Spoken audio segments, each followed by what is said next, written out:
बड़ी राजनीतिक पार्टियों में परिवारवाद का मुद्दा भी काफी गरमाया रहता है और मायावती ने हाल ही में अपने भतीजे आकाश आनंद को बसपा का नया उत्तराधिकारी घोषित करके परिवारवाद के मुद्दे पर बहुजन समाज पार्टी को भी कटघरे में खड़ा कर दिया है।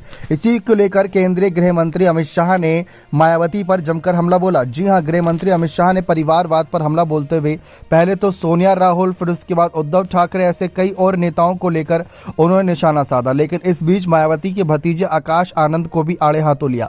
गृह मंत्री अमित शाह ने खुले मंच से कहा कि पीएम मोदी एक ही लक्ष्य कि भारत को दुनिया के शीर्ष पर देखना है। हालांकि 7 पार्टियों के गठबंधन के नेता अपने बेटों और भतीजों को ही पीएम और सीएम देखना चाहते हैं। सोनिया गांधी का लक्ष्य अपने बेटे राहुल गांधी को पीएम के रूप में देखना है। उद्धव ठाकरे अपने बेटे आदित्य ठाकरे को सीएम के रूप में देखना चाहते हैं।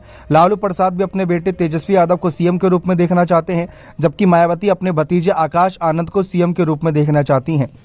ये निशाना खुले तौर पर अमित शाह ने खुले मंच से साधा। अब तक लग रहा था कि भारतीय जनता पार्टी मायावती के खिलाफ कोई हमला नहीं बोल रही है।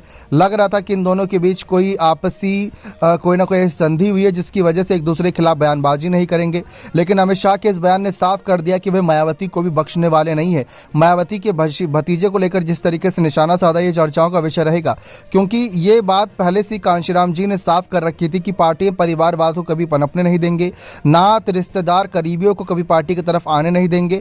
जो योग्य होगा उसको हमेशा आगे बढ़ाया जाएगा। लेकिन मायावती ने अपने इस फैसले सभी को चौंका दिया था जब आकाश आनंद को अपना उत्तराधिकारी घोषित किया था। सिर्फ उत्तर प्रदेश और उत्तराखंड को छोड़कर बाकी सभी राज्यों में आकाश आनंद ही मोर्चा संभाले हुए हैं और ऐसे मायावती के इस फैसले की काफ़ी आलोचना हुई थी, क्योंकि मायावती ने कांशीराम के कहे शब्दों को ही झुठला दिया था। और इस बीच चर्चा इस बात की है कि मायावती अपने भतीजे आकाश आनंद को आगे तो कर रही हैं, लेकिन उनका राजनीतिक भविष्य क्या होगा। अब तक देखा जाए, जिस किसी ने भी परिवारवाद को आगे बढ़ाने का काम किया उसमें सिर्फ तेजस्वी यादव को ही ज़्यादा सफलता मिली है। राहुल गांधी की बात करें तो पिछले 2 लोकसभा चुनाव से लगातार हार रहे हैं। उद्धव ठाकरे की बात करें तो उनको भी महाराष्ट्र की सत्ता मुंह की खानी पड़ी। अपने पिता की बनाई पार्टी शिवसेना उनके हाथ से छिन गई।